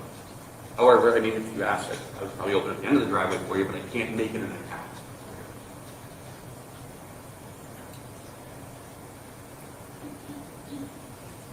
No, I see, we can't hear anything, but cars are going by the road. Yes.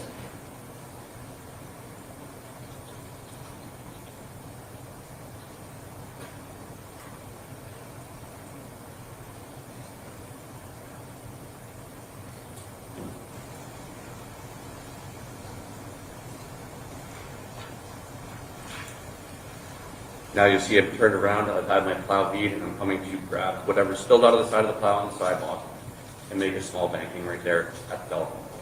And that's just to clean things up. Yeah, that's correct. That's what's spilled over on the street side of the plow, and then I'll come in and grab what's spilled over on the house side.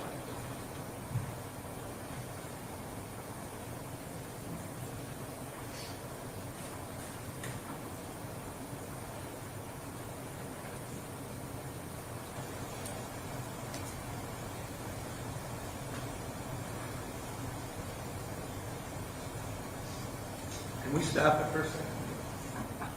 Just some mechanics with regard to your rig. What year is it? What model is it? What's it equipped with? So it is not my personal vehicle, so I have to try and jog my memory. I believe it's 2019 or 2021 Ford F550. It's a turbo diesel. It has a 9.5-foot Fisher stainless steel V-plow on it. It has a Boss spreader. That's for the salt. It's got the flashing lights. I don't know what else. Yeah, I mean, we're going to get to a point. I want to ask you, you said it's a four-wheel drive vehicle. What, if anything, does it have to do with anything that he has a Boss spreader on the back of his Ford 5150 diesel? And diesel is communist fuel. It is. Yes, it's so it's a commercial vehicle. So it doesn't have the convenient push button you have like in a regular vehicle that you would drive, say anybody else. Man buns are illegal in Denmark. Because of the amount of weight the vehicle has to it, I believe that's why it has the manual locking hub. Okay. So you have to lock the hub, then you have to shift the transfer case. Okay, let's continue.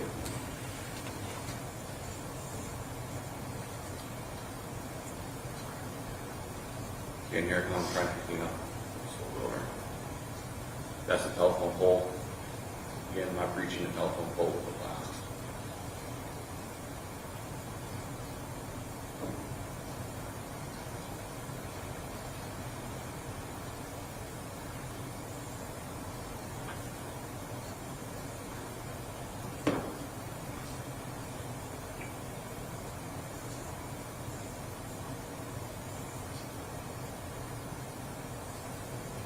Again, just making a fast trying to put it still out. Okay. There's a telephone pole like that, and reach the plow.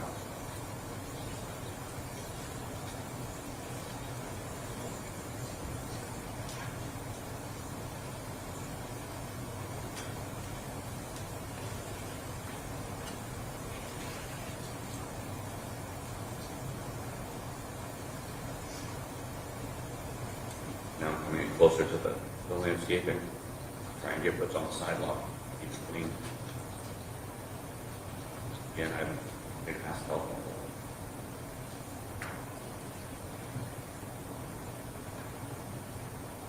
At any point, did you distribute any of that snow on Violette driveway? No, sir.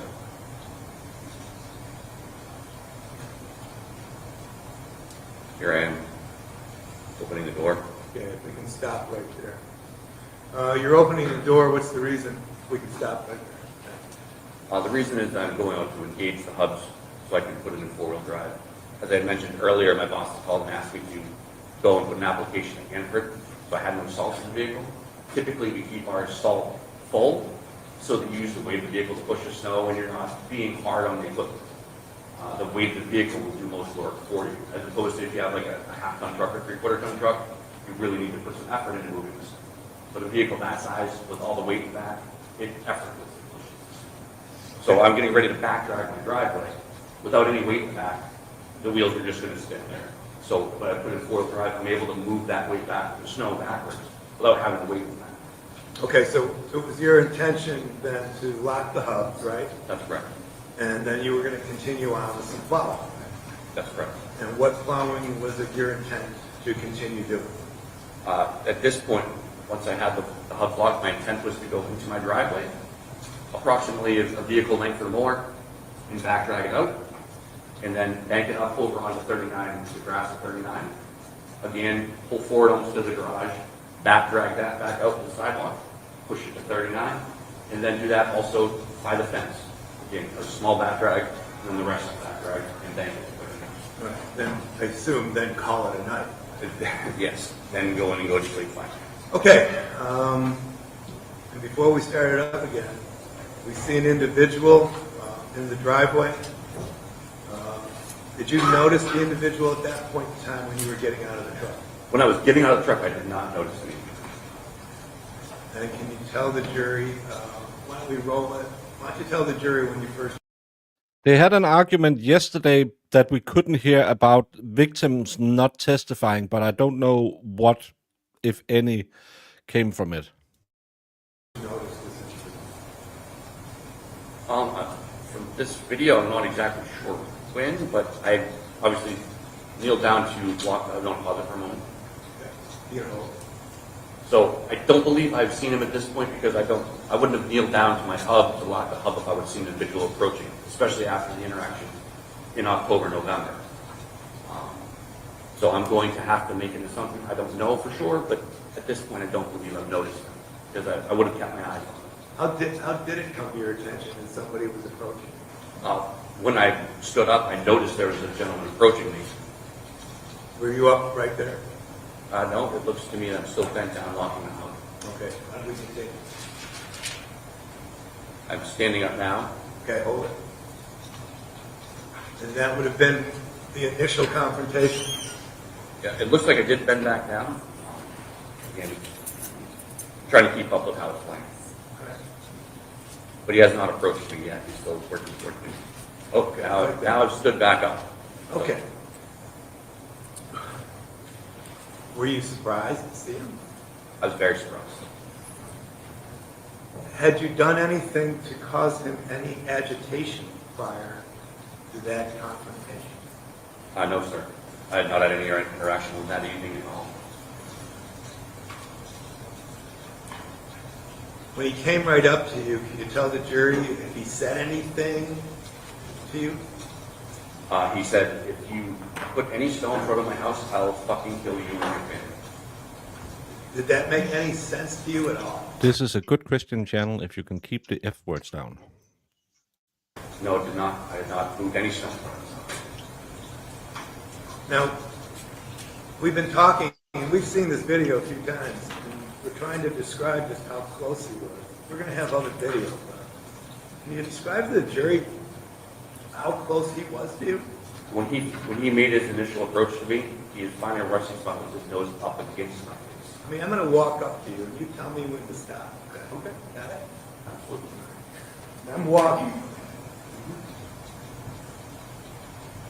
Which side did he approach you? He approached me on this side. Still closer? Closer. Can't get it. It's too big. How about there? Here you go. He actually touched you. Yes, sir. He touched you with his face? Yes. How'd that make you feel, Jake? Uncomfortable? Feel good? Absolutely. Do you have any idea what this guy was going to do? I did not. So he touches you with his body right on your face, and he says he's going to fucking kill you? That's correct. And my family.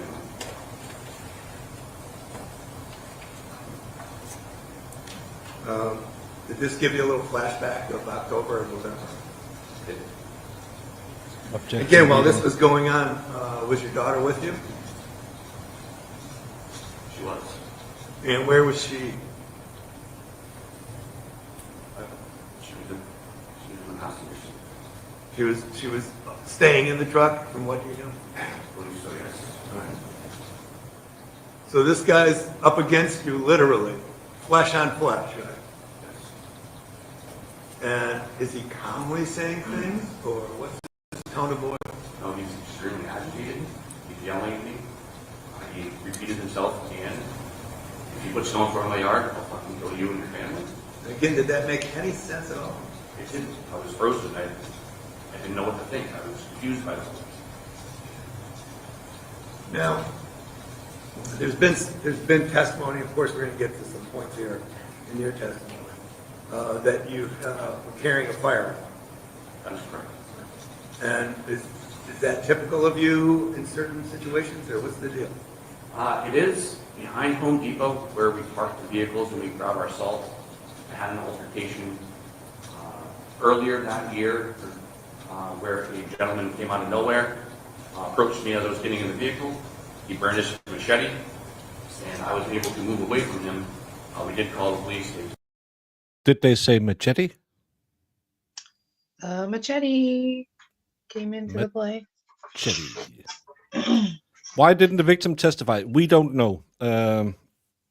They were discussing it yesterday, but we couldn't really hear what. It was something about a jury instructions that victims don't have to testify. It can be because he's too sick, but then I would have mentioned it maybe in my closing. But we don't know what's in here. But Restless Mom, did you know what I just thought about? And I know you would love this idea because you also love crusty panties as much as I do. The person, not the phenomenon. Now Proctor is out of a job. Remember 4 months back or something like that, Krusty said that she had an exclusive interview with him. We can get that interview now. Wouldn't that be great? I believe they came and got him, and there was no further interactions. But at that point, I decided that my safety, I think Machete just entered the chat. putting in jeopardy going forward. Sure Right, did. so when you were doing night plowing jobs and going behind Home Depot, it was typical of you to carry a firearm. That's correct. All right, and this night was no different. That's correct. Okay, why don't we run, no. He probably Yeah, got his very- Hold it. machete at the Walmart. Question. Whatever I can rewind. Go back a little. I will offer my normal standard fee of $25 if we can make this happen. But of course, Krusty won't share super chats with him. What's going on here? So now he's made the couple of threats about the snow to me. Then he starts on, "You don't believe me?" I'll Okay, kill what do you mean by that? What does he say? The first 2 times, or I believe he said, "If you put snow in front of my house, I'll kill you and your family." And then he continues with, "You don't believe me? I'll fucking kill you and your family." That's what he said? Yes. Why don't we move?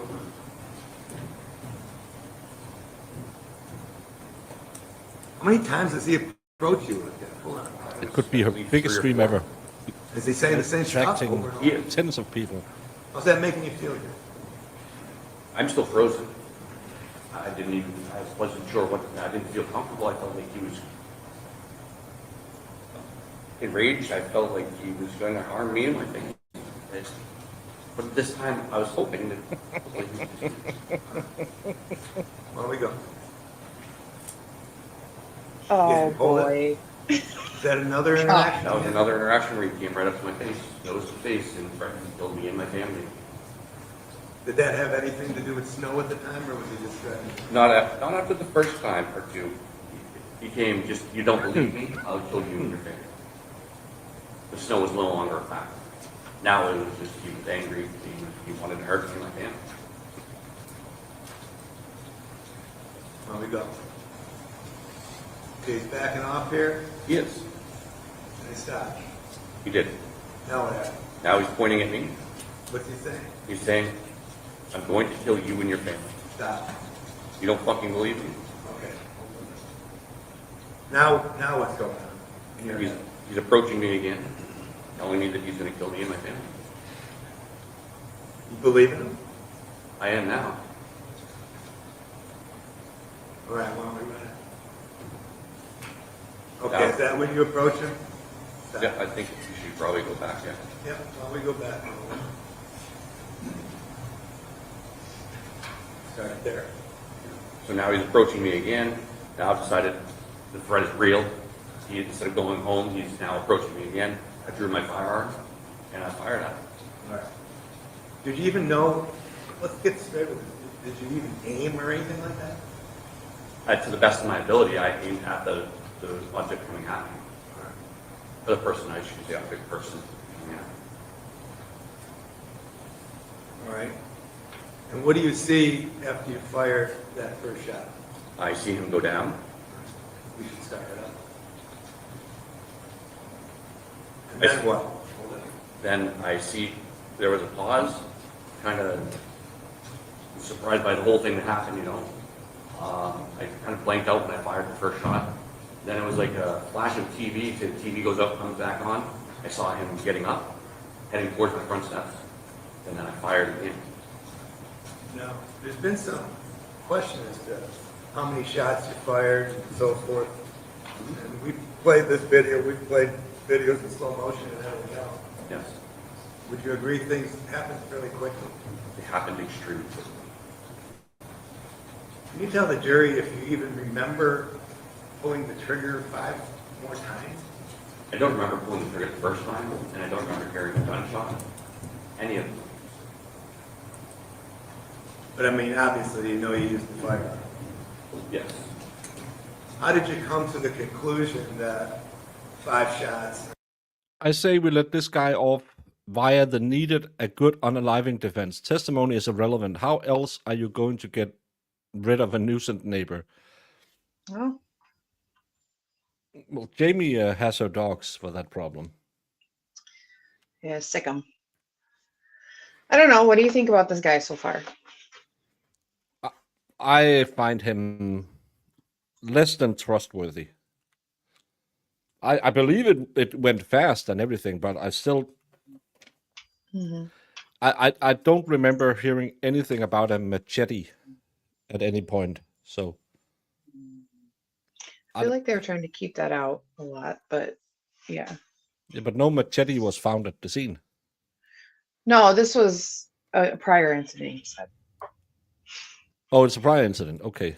But, Yeah, he said, because he was talking about why he carries like a weapon and stuff.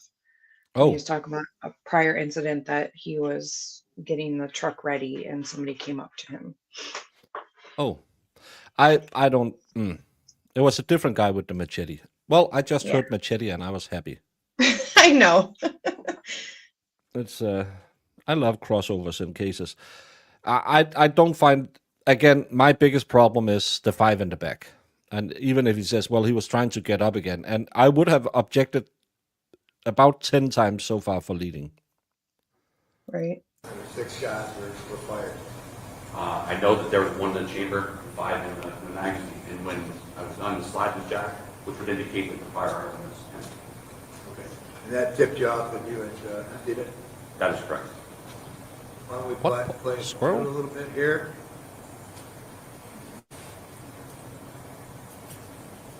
As you're going back and still moving? Yep, I saw him crawling that way. I heard the female coming from over here. I noticed they did not go to my steps. He had a 9mm Glock, and my biggest thing is he only had 6 rounds in a 9mm Glock. I think isn't standard 16 in those. I don't know. Is it dinner time yet? It's dinner time. Well, if you're early, because it's 5 o'clock. I skipped one. What did I skip one? I have this one.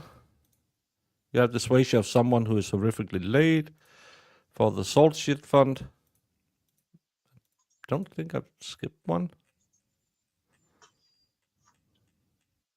I can't see us skip one, Brandon.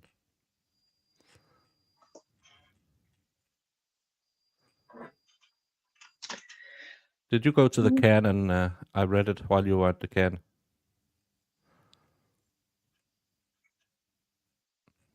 Why can't I see it? Oh, just a general comment.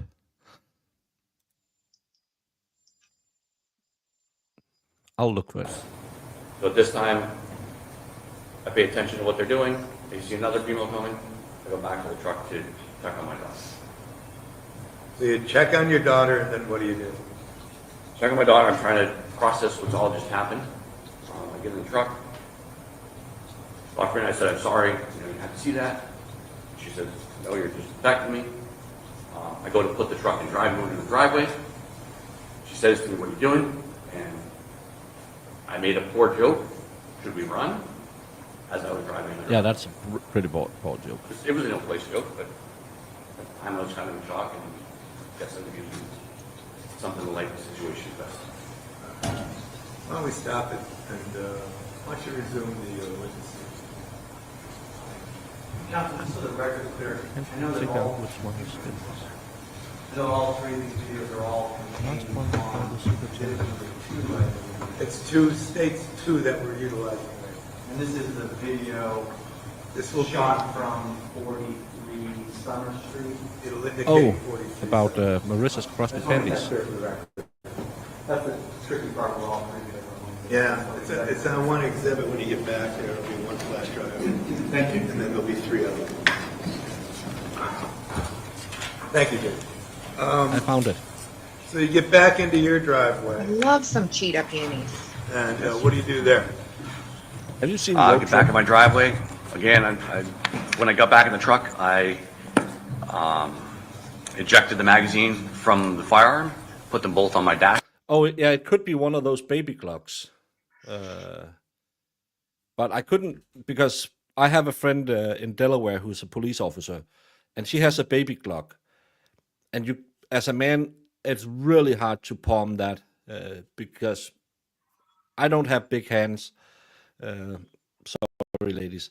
So my little finger feels like it's going to slip under, so I would never ever buy a baby Glock. Why did we measure hands in Copenhagen? That was a weird thing. What? Can't you remember at some point we were all measuring hands? Why were we measuring hands? Now that I'm thinking, yeah. Yeah. Why did we do that? Why are Marissa's panties crusty, and salty? I don't think they are. It's just a rumor her neighbor is spreading online. I don't think she has a good relationship with her neighbor. I don't think so either. Maybe she should Dashboard. go out and take care of that. What's that? Why did you do that? Because I knew that the police were coming. I wanted to make sure the firearm was safe. My daughter's in the vehicle. The police are coming. I don't want to have the firearm on me in case they get some kind of, mixed signal as to what's going on and happen to fire upon me. So I wanted to make sure the firearm was rendered safe at that time. I also had another magazine on me, which I put in the top pocket of my backpack. All right, so you unloaded. You made the firearm safe. We heard it's a Glock 9mm semi-automatic pistol, correct? That is a Glock 43 subcompact. And by subcompact, what that means is the smaller version. Absolutely, yes. And you popped the magazine from it, right? I ejected the magazine, that's correct. Separated the magazine from the frame itself, That is correct. and then you placed them on the dash. I did. And then you had an additional magazine, and where was that located? That was located in my pocket. So you had more ammunition, more live ammunition, That is correct. and you took that, and where'd you put it? I put it in the top pocket of my backpack. That way it was not resting with the gun. I didn't think it'd be a wise idea to put more live ammunition next to the gun, seeing as I was going to be exiting. Mag capacity on a Glock 43 subcompact is 6. So I just don't know enough about subcompacts because we're not allowed to have them. In the vehicle, my daughter was left in there, and the police were coming. Okay, so everything was made safe, and did you wait for the police to come? I did. Prior to the police coming, did you make any attempts to contact emergency personnel? So I was in the process of dialing 911 when I saw in my rearview mirror, I saw blue lights coming. So at that point, I discontinued the call. I don't believe I even hit send on it, but I'm not sure. Well, we heard your daughter testify the same thing. Did you actually have the phone out? Oh, I had the phone in my hand, that's correct. All right. Now the That's actually something that she testified to in her police interview, and then claimed she didn't remember on the stand. But she didn't remember a lot of things on the stand. police come, and what do? As soon as I see that the officers have exited their vehicles and they're behind my vehicle, I step out with my hands up and I start walking to the back of the truck. When I get to approximately the back of the truck where the the Salter is located, I have two officers, a male and a female. Both of them are directing me in two different ways. One is saying, get down on the ground. The other one is saying, walk towards me. Okay, so at that point, you were confused? I was a little confused, but again, they're both pointing a firearm at me, so I said, I can only listen to one of you. So whichever one of you would like to direct me, I will listen to. The female then stopped talking, and the male officer directed me to walk towards him with my hands above my head. And did you do everything they asked you to do? I did. Did you make any statements to them in the driveway, before you even got officially over to the Rochester PD? What was going on? I don't believe I did make any statement, or didn't say anything to them in the driveway. When I got into the police cruiser, I did apologize to whoever was sitting in the front seat. I don't know that it was an officer. I did apologize for having to come out that night and for the incident that transpired. And again, we're talking now somewhere around 10:20ish in the evening when all this stuff starts breaking right in front of your house when you're actually picked up, placed in the cruiser. That's correct. And again, just to reiterate, any sleep between 8 a.m. in the morning the previous day and 10:20? No, sir. Like I said, I clocked in at about around 10 p.m. and I didn't take any breaks or anything. I was clocked in from 10 to 10, 24 hours straight.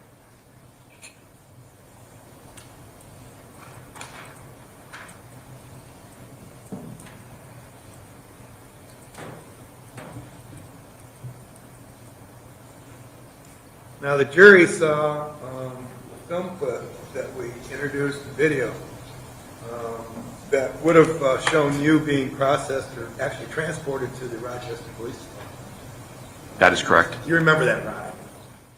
Well, you are taught to keep going until the pew-pew goes click. Yes, I do. How were you feeling at that point? Well, I was feeling exhausted. By that time, when I was on my way home, all I was hoping for was my bed.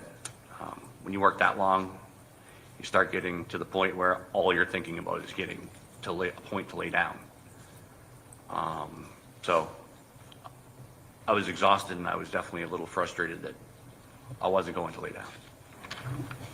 Your Honor, can we approach you? Yes, you may. Yeah, that's willful intoxication levels of defense. It doesn't matter that you're tired because you made yourself tired. Oh, did you take the mid-morning break? Take a break. We do have to take a lunch break at some point. We're going to stop now, and we're going to take our hour lunch break. Lunch break. So we'll be back here at 1 o'clock. Hour lunch break. Jeez, oh Pete's. Cheese O-Pete's. Jeez, oh Pete's, guys. I'm having pepperoni pizza tonight, so Are you? that's yeah. Oh. Well, I'm gonna go heat it up now. Yeah. So that's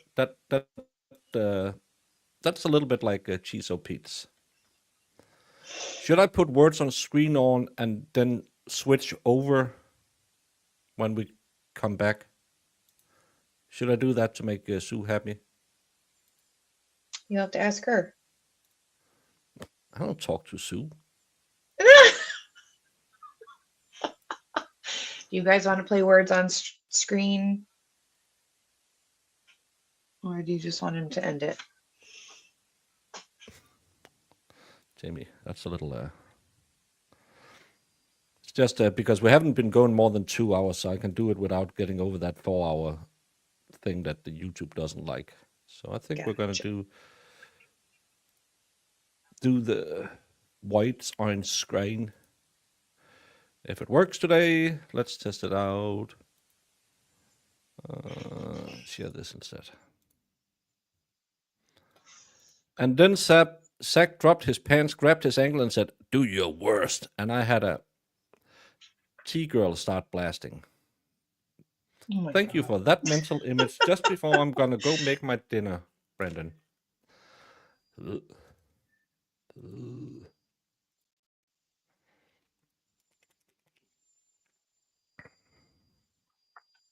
That was a funny one. Lefty was on his stream and he said, "Christ on a cracker." I haven't heard that one before. Oh, it doesn't work today. That's my favorite one now. Doesn't look like it working today, so well, No. sorry, Sue. I don't know why it works 3 days in a row and then it doesn't work again. It's annoying.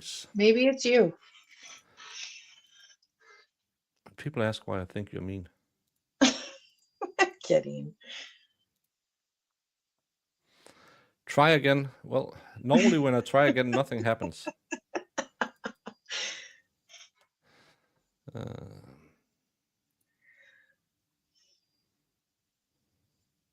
I'm gonna Jamie talk for a while. Anyways. I don't know about this guy though. Like, he seems okay, but I still don't. The shots in the back, I think you're going to convict him. I mean, I don't really know how you really justify that. I mean, I know things go quick. It was what, 5 seconds? You know? Yeah, now it won't even start. It's No. It just asked me to turn in with a different account. No, I'm not gonna log into a different account when I just logged in. Lefty. I know I changed my thing. I seen the 4-leaf clover and I was like, well, that's over. So now it's Easter eggs. Easter eggs. What do we think? Is he guilty? 77% says yes. I believe yesterday was 76%. So turned a little bit. I mean, But- his account of the situation didn't really change my mind. So, No, I it seemed a think he- little far-fetched. Yeah. But we'll be back in 40 minutes to do it again. Okay. Because even though I am a man of a certain age, I can go in less than an hour again. Oh, God. Bye, everybody. That's what she said. What exhibit are you referring to? I'm going to make this 100, Your Honor. All right. 100. 100. Because it is 100% 100%. correct. Checking your honor. So you literally built a cannon? I believe it's the same Yeah, it's pretty as awesome. if you had succeeded. So life is maximum. All right, I'm in love. Go back. Please do that again. Oh, that was the cutest thing I've ever seen. While I'm waiting for this, did you, whether it's true or not, believe that Mr. Randolph had slept with your wife? I wouldn't care. You wouldn't have cared? No, Did you believe he had slept with your wife? no, Did you believe he slept with your mother-in-law? probably did. Everybody has.